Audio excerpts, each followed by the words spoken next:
Oh my God, we're broadcasting. All right.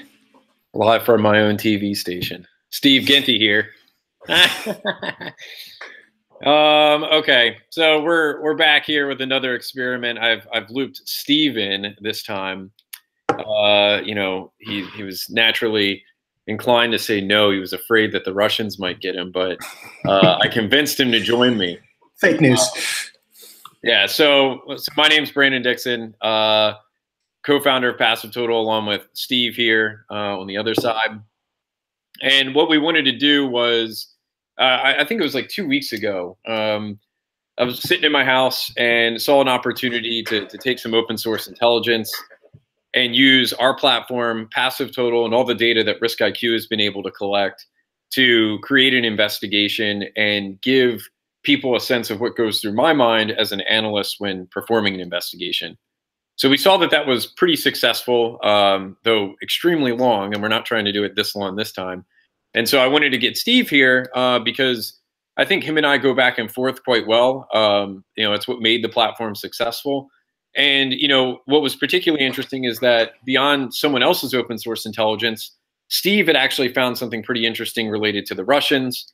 We know that the Russians are the hottest thing since sliced bread right now. So I wanted to have Steve come on with me and for us to do an investigation together, walking through a bit of our methodology. So, you know, without further ado, Steve, you want to kick it off with how you actually found this stuff? Let's do this. I'm going to share my screen real quick. Okay. And so this is, we've dubbed this Russian car sales, and that'll become evident as we actually go through our investigation as to why that name came to be. And I'm going to start with the sharing a PassiveTotal project. And so the logical starting point for this investigation, years ago, I think 2 years ago at this point, Brandon and I released some research around satellite Turla and SSL certificates associated with that infrastructure and how we could use those certificates to track actors and the IPs they're bouncing from and the dynamic DNS domains that were associated with it. We have that project here in PassiveTotal. It's public. You can go through and review you know, all of the indicators associated with it. But I would always kind of follow up. It was interesting research. I wanted to see if we could find anything additional and do some follow-on connections based off of that. And so I would take this project as my starting point and start to look at the certificates and see if I could find new infrastructure even after we kind of reported on it. And you can see the project was created in October of 2016. So it's been in the platform for a while. I think our research, Brandon, when was that? Like maybe February of 2016? Yeah, we did presentations at the Kaspersky conference. You know, why did you decide to go back to that one in particular? Was there a reason why? So we've been, you know, as part of kind of improving our data collection, RiskIQ is doing some stuff around SSL cert collection. And so I wanted to start to see if we had any other connections based on certificate. And so I was taking kind of the starting points of the 2 known bad certificates that we had. These 2 guys right here. Okay. And saying, okay, show me each of the certificates and let's see all the infrastructure associated to it. Okay, got it. And the way we were kind of, what happened was I didn't really find too much of interest, but I started finding some other interesting connection points. And so the way I always did this, because I'm lazy, was I would go over to Maltego and run a Maltego machine. So I'll kind of walk through that right now. I'm going to switch applications. And what I'll do is, you know, after this broadcast is done, we'll update the description with the projects that Steve just mentioned. So the earlier research that we did, and then we'll update it with this newer project as well that goes into some of the newer Turla infrastructure that we found. And so, you know, what we had was these 2 certificates as a starting point. You know, if I go in to Maltego, go to Run View, PassiveTotal has some SSL enrichment certificates. What it basically does is it takes the cert hash, gets all of the IPs associated to it. From those IPs, it gets all passive DNS domains and any tags that we have, and then kind of prunes out some junk to display all of the correlations. And I built this for this use case because I wanted to just be able to go run it very quickly and see if I could find any kind of deltas or outliers that would be interesting to investigate. And since I'm not a masochist, I didn't really want to run it live, but this is what it looks like. You have in lime green, you have the two certificates at the center. In orange, you have all of the IP associations to those certificates. And then in blue, you have all of the domains that are connected to those certificates. Steve, did you zoom out? Just because it's like on the graph, we're not able to see it as clearly. Is that helpful? Might be a Hangouts thing where it's just not picking up the change. Let me try one more time. Let's share application. So we started off with we had the two certificates from a previous investigation. There we go. Now we can see it. Okay, yeah, it must be the view. I tried to go widescreen and it didn't like okay, that. Yeah. So we can get a sense here of like how big this infrastructure is, and keeping in mind for anyone who's either coming on now or has been following along, this is all old stuff. This is just kind of identifying where Steve actually found the link over to what we're going to be speaking about today. Correct. This is basically the original research. There's obviously new domains that are correlated to this that we haven't fully investigated, meaning you and I haven't really dug into them. But this was based on that initial certificate overlay. And so the next thing I really started to do was I always wanted to look at these domains that were on the outer connection points, because they were normally things that we hadn't previously looked at. They may have been new. Because when we initially reported on this, there was a lot of IP addresses that had no domain associations. So I used this view as kind of my starting point. Where do I want to focus in PassiveTotal? And so I basically go and look at about 4 or 5 IP addresses and start to see the resolutions in the platform. And for those who aren't familiar, so this Turla infrastructure, the reason why those IP addresses didn't necessarily have domains associated with them is because these actors were using a clever command and control technique to leverage satellites. And so, I mean, this was some crazy stuff. Kaspersky has some great reporting on this where they debuted that concept. But essentially what was happening was their implants were being told to leverage a satellite network, and the Russians themselves didn't always have a presence on that network, and thus did not necessarily need domains associated with it, and were literally pulling information out of the air using satellite dishes and receiving that data. So crazy, complex case where we weren't able to get all the indicators that we wanted or typically would find with actors, but those SSL certificates ended up being the correlation point for us to really track these guys down and bring together all their infrastructure. And we had found that after our research, pivoting off of certificate was a little less valid for this group. They switched certificates. That's why there are 2 certificates actually. And then we're surmising based on conversations with other researchers that they seem to be possibly blocking certificate collection when looking at some of these IP addresses. So we didn't really find any additional certificates, but we did find some other connection points. Brandon, you want me to jump into that now? Oh yeah, I'll if you want to stop sharing on your side, I'll jump into the platform and we could just literally kick off the investigation from that starting point if you want.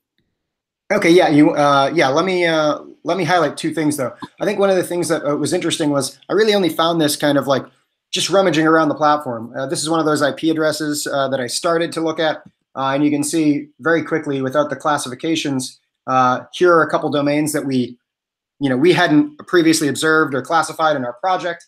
And so I just kind of iterated through this, and in doing so, you'll see how we kind of stumbled into this one connection point that Brandon's going to share right now. All right, let me jump over. Yeah, so I think in terms of what we want to highlight here, 1, we're going to be telling a story around this new infrastructure that we found, but 2, we want to actually just walk through the investigation. So this was one of the satellite IP addresses that Steve had identified as being interesting. And because we're doing this live, let's actually just kind of treat this, like a live investigation. So I'm going to start a new project, and I'm just going to call it Russia card sales, live investigation. I'll add Steve in here as well. I used to type in my name. And Steve in there. We're not going to add anything else to it at the moment, but so we got a new project here that we just created. And one of the first things that I want to do is go through and actually add this indicator into the project itself, just because I know that I have a connection point here with this existing one, this existing IP address. We know that there's some OSINT overlap to our existing satellite infrastructure, so we want to tag that accordingly. And then I want to actually go and add this to that Russia project. You can see here that I have a lot more projects than most people may. Here we go. We're going to add that IP address into the project itself. And then, you know, right away, like as Steve sort of pointed out here, we have our passive DNS results that are available to us. You can see that I already have some of these tagged as malicious, and that's because I went and classified those domains. And that was when we were doing our research previously. Mm-hmm. So Steve mentioned, like, you know, we don't necessarily always come back to these sorts of things, especially now. We should, but we don't always. Yeah. So I mean, like, you know, we hold different roles now, and in terms of not doing analysis all day, but we like to come back and see how the threat actors evolved. And you can see here that any one of these domains that are white means it's something that we haven't necessarily followed up on. And a lot of these are from 2016 after we published our research. And then some of these were in 2017 as well. So one of the things that I'm going to do right away, just to keep myself honest and sane as we go through this, is make sure that all of these items that are associated with this 81 IP address are essentially updated and added to our project as well. And the reason why I'm doing that is because this is sort of our crossover point between this old infrastructure that we previously had a good handle on these actors and the new infrastructure that we're going to be discussing shortly. Oh, too many Russian projects. So we'll add those in.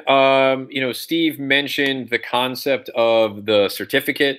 So this is our self-signed certificate here of, you know, just how we, again, made that linkage over to the previous research.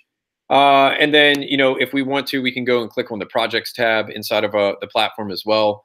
And we could see here that that this IP address was previously in our espionage satellite Turla, and then a previous project from one of the other folks on the platform related to Agent BTZ and the Pentagon hack.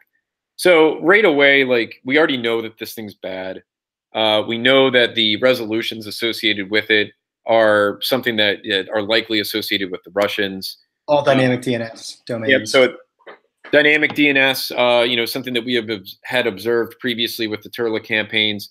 Now, Steve, I'll let you speak to this, but you found two real, or I guess three interesting data sets here as it related to this IP. It was the trackers, the host pairs, and the cookies.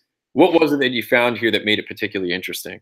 So, I mean, first off, as I was going through, finding host pairs, trackers, or any kind of web crawling data was definitely really cool.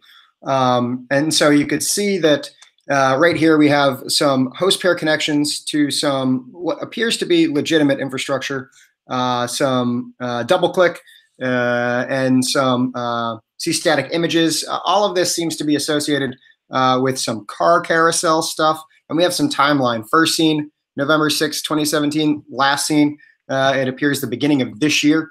I wouldn't have expected this because it was satellite infrastructure. We hadn't seen any real web page content on there. So that really stuck out to me to begin with. If we flip over to trackers, you can see that we also have a scenario where we have an optimized ID and a whole bunch of other trackers, cars.com, which appears to be a part of cars.com, Facebook, Google+. Each of these was very interesting. It was kind of the question of why are we seeing cars.com information associated with a satellite IP address associated with all those dynamic DNS domains. So it was a little bit of a question mark. And if you go over to cookies too, you'll see there's a lot of cookie association with the with the IP address in question. A lot of this seems to be correlated to the fact that there was some cars.com content on this IP address or on domains associated to this IP address. So it stuck out because it was the only IP address that we saw this on. So it immediately piqued my interest. Yeah, so weird. Like, you know that previous from these actors that they weren't necessarily staying on the satellite networks in particular. Oh, hold up, Brandon. I just got a message saying that they're not seeing you present. They're just seeing my face. Oh, interesting. Are you able to see mine? I'm seeing you present. Well, it's not hidden from the, oh, present to everyone. Make sure, can you confirm whether or not you're able to see this now? We'll let my Slack source confirm if it's available to the group. Apologies. Google claims that it's sharing. Just in case, I'll redo it.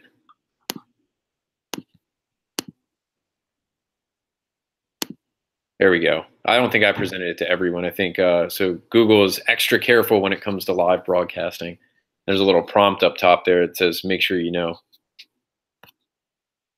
All right, so let's try this. Hopefully, it's presenting to everybody now. Okay. Yeah. So sorry about that. If you're following along, just a quick recap of the tabs here.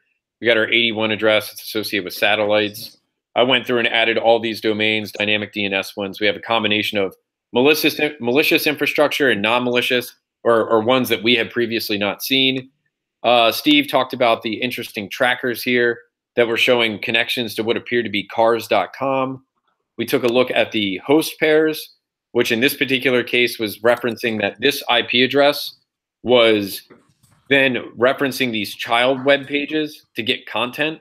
So this was pulling images, pulling ad-based media. And then finally, we showed the cookies here, which was, again, sort of a reoccurring theme that for some reason, when our virtual users, our crawlers, went across this IP address, it was getting served all of this cars.com slash stuff.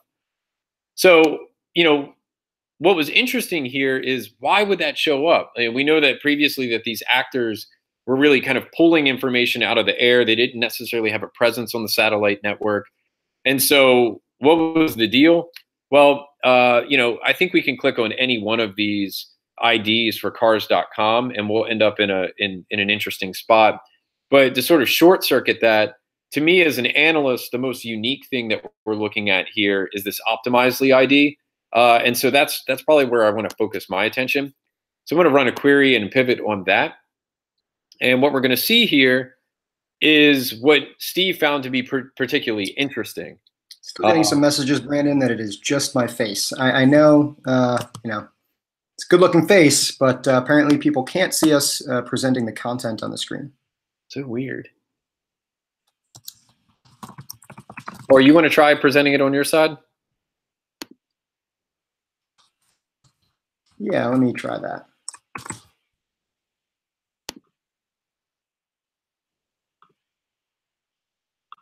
Yeah, it says you're sharing your screen, present to everyone.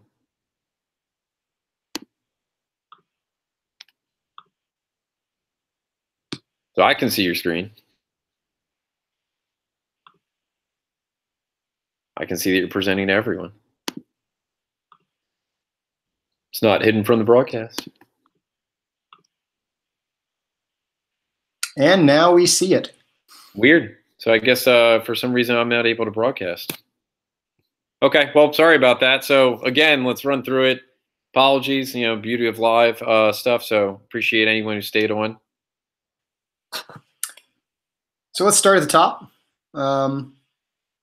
Going from our our Maltego chart of those IP addresses and domain associations, we finally came across this IP address, this 81 IP address associated with satellite communications provider.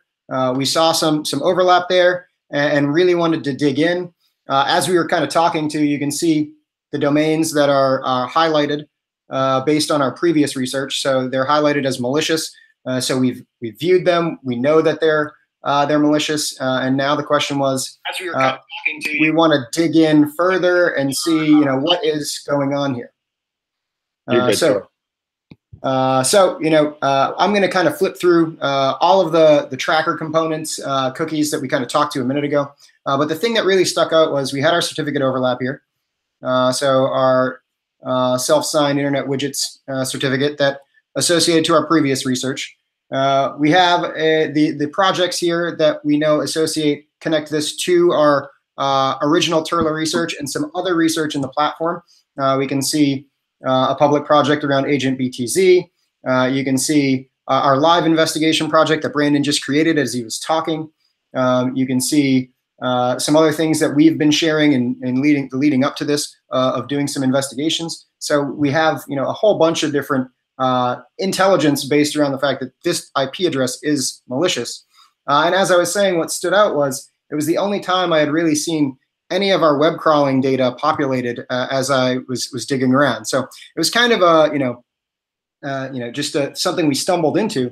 But as you can see, we have cars.com trackers associated with this IP address. So either at some point there was content for cars.com on this IP address. That'd be weird, satellite provider. Or there was something going on that makes this unique, or something that the actors messed up on and we wanted to investigate more. The same can be shown with the host pairs, although most of these host pair connections seem fairly legitimate. We have some DoubleClick, we have some image repositories, we have some metrics-based links to figure out what's going on with a page and track usability. And so a lot of this information was interesting to dig into. But what really stuck out to me was the fact that as you start to pivot through each of these things, cars.com, you're going to see a lot of different associations there. It's a major brand. But when we went into the Optimizely ID, we found only 90 associations to that tracker. Yep. Brandon, you want to expand on this a bit, or? Yeah, and as I'm going through, I think it'd be worthwhile, since we're doing a live investigation here, at the top we can see cars.com and research.cars.com, which we would expect. Optimizely is a service that allows us to sort of do A/B testing on the front end. It's pretty common. It's not a malicious component. It's something we see a lot on a number of different websites. But directly below those car.com references, we all of a sudden start to see a whole bunch of infrastructure in 2018 at various stages of 2018 that appear to be that dynamic DNS-based domains that we know the Russians have previously used. So at this point, Steve's got an IP address that we know is associated with the Turla actors and the satellite command and control communications. We got a weird activity where there's references to cars.com associated with that IP address. We have passive DNS information telling us that there was a bunch of dynamic DNS domains associated with the IP, which we had previously had labeled as malicious. And then when we go to pivot on this Optimizely ID, we now end up with 90 other domains, only of which a few are related to cars.com, and the rest of them appear to be related to the Russians. So a bunch of old domains, or domains that kind of blend in and look pretty familiar. And so at this point, during our investigation, what I would start doing is actually taking as many of these as possible that sort of fit that profile and add that to add it to the investigation itself. So I'll just resize to 100 so that we can interact with all of the data as we're going through here. I'm going to select the entire page. Probably easier to just remove cars.com and anything that looks kind of legitimate, googleusercontent.com. Anything else you see in there, Brandon, that you think I should? I think that www.beaned websites are, I think that one's legitimate. Okay. Or I believe it might be. Of our time frame. Let's take that out for the time being. Everything else looks pretty much like. I'd say scroll all the way down. Let's look to see if there's any old stuff that might be showing up in there for some reason. Autofinder.Cincinnati. Probably don't want that. Pickup.truck.info. We'll get rid of this guy too. I actually think everything below that looks like it might be legitimate. Even the IP addresses, we might want to probably just prune those out just because they're falling in that older time period. Because it looks like, so that .ml website, I believe, is associated. So it looks like around March of 2017 is when these guys came online leveraging this Optimizely ID. Yeah, I'd say those guys. Right, this right here. So at this point, I would add these in. And probably classify them as suspicious as well, just to kind of make sure that we have some sort of differentiator here. Type right.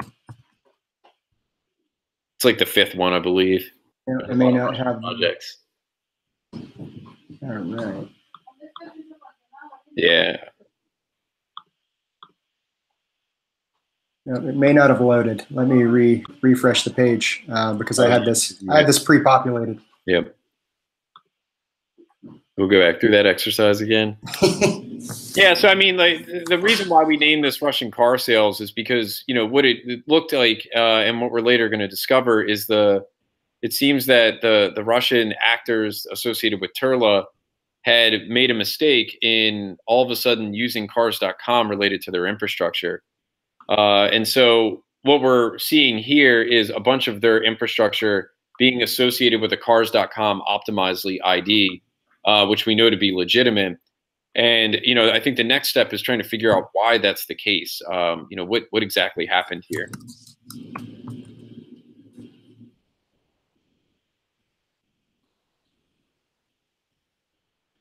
What did you label this? Russian cars? Yeah, Russian car sales. There we go. Live investigation. So we'll add those in because at this point you can see based on the classifications that all of this information is either new to us or it's not something that's been previously associated with the project. And so we'll get all that information added to our project. Steve, yeah, let's flip over to the IP address tab here as well. This gets a little dicey, in my opinion. When we run this, you'll see 1,400 associations on IP addresses. Cars.com, legitimate web property, changes IP addresses every once in a while, has a lot of infrastructure. So this starts to get where you're going to have to use time frame to really condense down what IPs are really of interest. Yeah, that ended up being like a tougher part. If we wanted to pivot on all of these, like naturally 1,400 leads is going to be pretty difficult for us to do. But I think the important thing to point out here is just the amount of dynamic DNS that's associated with this optimizedly ID. Steve, do you want to pick one of the hosts and just kind of load that up in like a browser? We've already sandboxed one of them. We know that it's not serving any malicious content. Do you want to be brave? Let's give it a try. So, we were kind of racking our brains here. It's like, okay, cars.com showing up on a satellite IP address, really weird. What's actually on the other end of this? Like, is cars.com legitimately showing up there? And we started spot checking a couple of the infrastructure that we had associated with the optimizedly ID because it seemed to fit the profile of the Russians. And lo and behold, like cars.com was actually showing up there. Are you showing that, Steve? Give me 1 second to pull it up.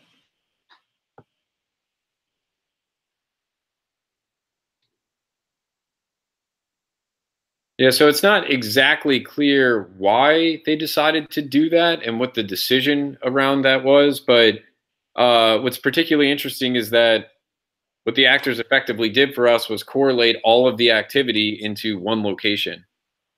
So this is one of the domains here, like dixto.ml. And when you actually run that in the browser, you see the cars.com content. And it loads up the page and kind of, almost serves as like a parking page. So Steve's pulling up the source here. We could see here that, he's just going to look for the optimizedly ID within the page source itself. So we're going to pull out that ID, search for it within the source. And then we'll see here the reference to the optimizedly ID.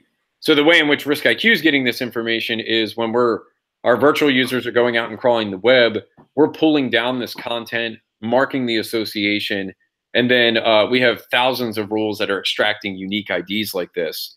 And so we saw in the previous example that there was some cars.com social media-based profiles as well. We could likely correlate off of that. But the optimizedly ID was a bit more unique when compared to the other social IDs.